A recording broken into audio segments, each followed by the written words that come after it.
Today's presentation is on the intersection of religion and spirituality with some LGBTQ+ identities and is geared towards counselors and therapists providing mental health services to these populations.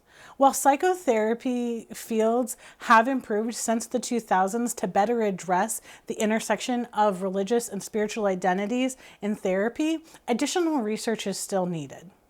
This presentation is a literature review of recently published research that addresses the specific intersection of American Christians with individuals who identify as gay, trans, and non-binary.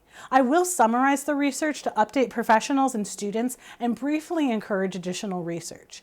In this presentation, I will be using the word queer in lieu of LGBTQ+, because I feel that since the research itself does not directly address the experiences of lesbians or bisexuals, it is more appropriate shorthand verbiage, but can be used to refer to the broader LGBTQ+ population. Additionally, this presentation addresses therapeutic work with clients over the age of 18 to avoid the conflict that can arise for providers when treating minors in an affirming way when a parent consents to treatment while holding non-affirming beliefs or attitudes. While not all queer people want to incorporate religious or spiritual identities into their life, this intersection is one that is still understudied in 2024. Benson et al. In their 2018 research on trans people reclaiming their internal and external Christian identities found that an individual's spiritual self-worth could counteract some of the stresses the individuals experienced. The increased resilience of religious or spiritual communities can be valuable for queer people when the communities are affirming. One may think that non-normative individuals have to choose to either accept the homophobic and transphobic messaging they may passively or overtly receive, or separate themselves from the spiritual or religious identities. However, there is the option to find or rebuild an affirming community. Additionally, the therapeutic alliance can be damaged when simply encouraging individuals to leave behind communities or identities. Previous research has shown that health and well-being are positively impacted by religion and spirituality, which can be beneficial for queer individuals who have a background in religious or spiritual communities and may be seeking this type of community. The Clark et al. Research from 2020 focused on gay men who had children from previously heterosexual relationships, oftentimes having experienced gay conversion therapy through various Christian sects. Holding this population in our mind, I'm reminded of Gold Star gays and lesbians and the cultural value that was associated with being Gold Star. While some may feel that this population is shrinking and doesn't require further research, this population will continue to exist for as long as America has taboos or governments creating policies and laws that sustain an illness or criminal perspective on non-normative identities. The Clark et al. Research found that gay men within this population, which hadn't been studied between 1987 and 2020, needed peer-led group therapy and therapists to be less invested in people being out and more invested in self-exploration. When queer individuals came out later in life, the therapeutic alliance benefited from a non-judgmental foundation of therapy, which should be expanded to address the closet. It's important to not see queerness and being out or in the closet as an either-or identity, with preferences towards being out of the closet. There can be unintended beliefs that people coming out with children from heterosexual relationships may be less queer or less ideally queer than people who have children within queer relationships.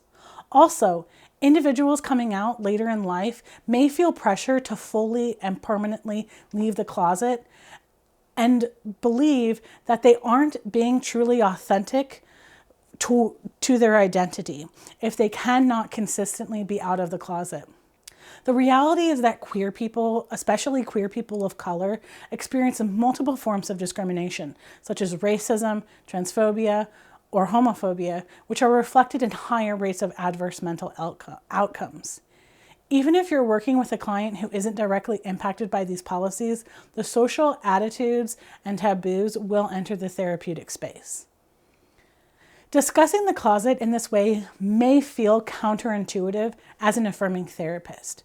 As Moon states in her 2022 research, we pride ourselves on advocating for authenticity for queer people and celebrating their lives and relationships. While authenticity is vital to an individual's well-being, rather than framing authenticity in the framework of consistency, a therapist and client can view queer identity, authenticity, as a process or path that allows fluidity across the variety of roles they have throughout their life. Someone working to understand how and why their queerness is expressed in different ways, and less focus is placed on the consistency of being out and proud. While this cannot be a blanket approach to working with a variety of queer populations, it can be an option we utilize when clients seek therapy to navigate their daily lives inside and outside of the closet. We celebrate their courage and respect the pain and difficulty of living with one or multiple marginalized identities. Growing up, we can have family and community support that is built around the foundation of religion and spirituality, which can be a psychologically protective factor for transgender and non-binary populations when family or religious communities are affirming to them. As a therapist, it's helpful to understand the different religious denominations, organizations, and institutions that are queer affirming both online and within your area to provide referrals to clients or families that are seeking an affirming space as they or a family member explore and grow into their trans, non-binary, or same-sex attracted identities. While all racial and ethnic groups can have a unique connection to a religious and spiritual community, non-white communities within the United States have built resilience around religious and spiritual communities in face of racialized violence and perpetuated cultural holidays and traditions, which is reflected in increased psychological well-being.